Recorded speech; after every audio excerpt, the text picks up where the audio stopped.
Hello मेरे प्यारे दोस्तों, जय हिंद। आज की इस वीडियो में हम देखेंगे ये बिहार दरोगा मद निषेध पीटी का मैथ का क्वेश्चन है और इस क्वेश्चन को बनाने का प्रयास करेंगे हम। सबसे पहले हम ऑथेंटिक बनाएंगे, उसके बाद में आपको ट्रिक देंगे जो लगभग 20 सेकेंड काफ़ी है इस मैथ के लिए। तो देखिए यहाँ थोड़ा सा लैंग्वेज घुमाया है।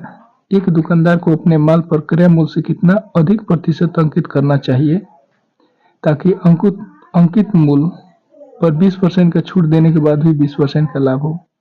यहाँ पे से केवल प्रतिशत लगा दिया है तो थोड़ा कंफ्यूजन हो गया है ना। चलिए इसे देखते हैं। सबसे पहले दोस्त आप ही सोचिए कि क्रय मूल्य दिया है तो नहीं दिया है, तो सीपी को हम मेरे भाई क्या मान सकते हैं, 100 मान सकते हैं।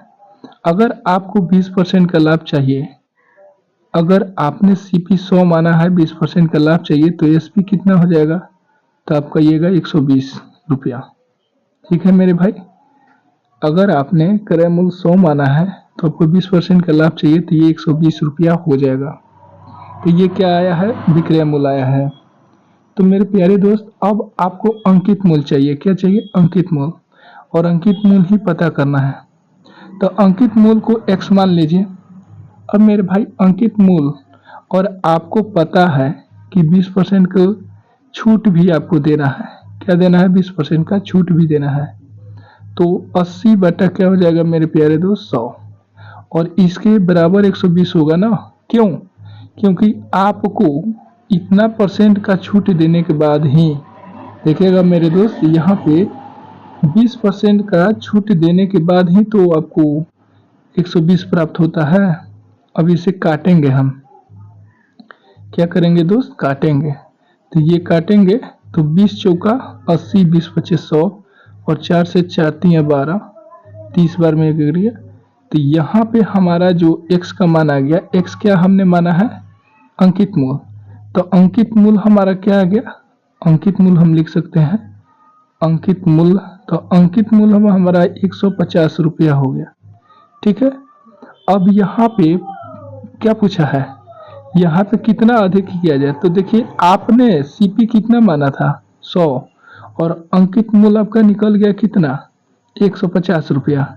तो आपको यही तो निकालना है कि कितना मतलब हम अधिक अंकित करें। तो आपका 100 माने थे तो यहाँ पे 50 अधिक हो गया। अब यहाँ पे आप क्या करेंगे, केवल 50 लिखेंगे। क्यों, क्योंकि आपने 100 माना था और वहाँ पे 150 आ गया, तो यहाँ पे कितना आया अंतर, 50 का आया। ठीक है। तो यहाँ पे जो अंतर आपका 50 का आया, तो 50 किस पे आया है, तो 50 जो है ये 100 पे आया है मेरे मित्र। और आपको क्या निकलना है, 100%।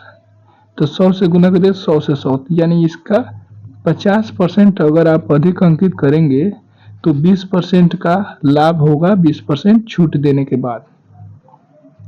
समझ गए, यानी 20% का लाभ तभी होगा जब वस्तु को 150 रुपया अंकित करेंगे, यानी 50% अधिक अंकित करेंगे। तो इसका आंसर हो जाएगा 50%। अब सबसे सरल और सबसे आसान ट्रिक आपको बताने वाले हैं। ठीक है, आप इसे ऐसे कवर कर सकते हैं मेरे दोस्त। देखिए सबसे पहले आपको तो ये पता है कि अधिक अंकित करना है, तो कितना अधिक अंकित करना है, तो x गुना x पे अंकित मूल्य x है, तो 120 अधिक अंकित करना है। और किस पे अधिक करना है, तो यहाँ पे छूट है 20%, तो 80 हो जाएगा, क्योंकि आपको 20% छूट देना है। और बस यहाँ से 100% निकाल लीजिए। देखिए मेरे भाई, तो ये कितना बार में जाएगा, 20 चौका 80, अब 20 छक्के 120, और 4 से ये 25 बार में कट जाएगा, और 25 छक्के यहाँ पे आपका आ गया 150।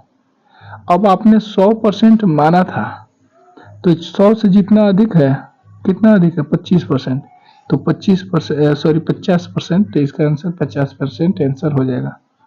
बस ये देखना है मेरे भाई कि कितना अधिक अंकित किया है, तो 20%, तो 100 प्लस 20 120 हो जाएगा यहाँ पे। और फिर उसके बाद में कितना कम दिया है, तो 20%, तो ये 80 हो जाएगा, गुना 100 निकाल दीजिए। अब 100 से जितना अधिक आएगा वही उतना परसेंट अधिक आपको अंकित करना पड़ेगा। तो आशा करते हैं कि ये आप समझ गए होंगे। अगर वीडियो थोड़ा भी हेल्पफुल लगा हो तो एक लाइक ज़रूर करके जाएंगे। चलिए दोस्त, फिर मिलते हैं किसी नेक्स्ट वीडियो में। धन्यवाद।